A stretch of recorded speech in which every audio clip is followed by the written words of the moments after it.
Hi guys, it's Dr. Adam here. I'm an orthopaedic surgeon. If you want the best outcome from your knee replacement, you have to plan ahead, and there's something really important you need to understand to give you the best chance of making a good recovery. The people I see who make the best recovery after total knee replacement are those who understand what their rehab goals are after surgery, and I'll go through these with you today.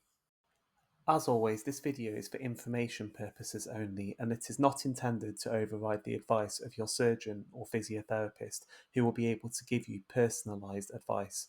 Okay, so there are three things you need to achieve after knee replacement, and your entire rehab process should be geared around these. Number one, reducing pain and swelling. Number two, restoring your range of motion. And number three, improving muscle strength. When you don't respect one of these goals, your recovery will be slower, and it can even have long-lasting effects which are difficult to reverse. The problem often arises because people get conflicting messages about what they should be doing. For example, you feel as if you want to bend the knee, but this makes the pain worse, and you're not sure whether you should try and push through the pain or get on top of the pain first. The knee is swollen, which makes it difficult to bend, or you feel as if you can't bend it because you don't have strength in the leg and that you want to wait for the strength to build up before trying to bend it. All of these things can be a big problem. The important thing to remember is that there's a timeline about when you need to focus on each of these goals, and this is what we'll go through now. If you find this video helpful, I'd be grateful if you could like and hit subscribe, and also leave a comment to let me know what type of content you'd like to see in the future. Many thanks. The first thing to remember is that although you think you've had a nice controlled operation, to the body a knee replacement is actually a massive traumatic injury. Your surgeon has cut open your knee, cut the bone, stretched the ligaments and sewn it back up, so it's going to hurt, and just like if you injure any other part of your body, you get an inflammatory response and it's going to be painful and swollen. If I told you that you injured your knee, but I want you to immediately get up and start doing as much as you can on it, that doesn't sound like a very good idea because it's going to hurt and make the swelling and pain a lot worse, which means it's even less likely you'll then be able to move it. What you need is painkillers to ice the knee, elevate it, and rest to let the inflammation settle. And the knee replacement is no different. The inflammation peaks in the first week after surgery and then starts to settle. So during this time, the main priority should be to get on top of the pain and swelling. However, you shouldn't be spending all day in bed, and it's still really important you get up and about. Firstly, it's really good for your mental well-being and will help you to start regaining your independence. Secondly, if you don't move around, you're much more likely to get a blood clot or DVT in your legs, which can break off and travel to the lungs and be life-threatening. So it's really important to keep moving and also to do exercises such as ankle pumps to keep the blood circulating. Thirdly, you can break down early scar tissue and start to gently bend the knee. What I am saying is you shouldn't be trying to do 10,000 steps a day or overdoing it during that first week because it can make the pain and swelling worse. So in the first week after surgery, focus on controlling the pain and swelling. Make sure you keep moving, pottering around, doing ankle pumps, bending the knee as much as you can.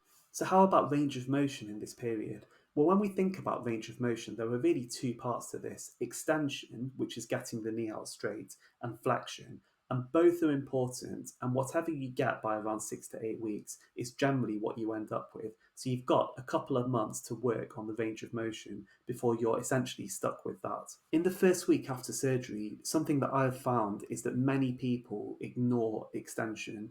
One of the most common things I see people doing is putting a pillow under their knee because it feels more comfortable to reduce the pain.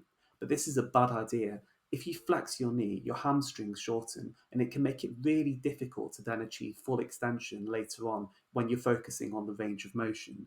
And you may even end up with a fixed flexion deformity of the knee.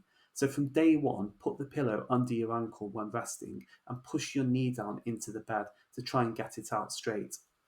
After around a week or so, when the peak inflammation has passed, you really need to start working hard on the flexion of the knee.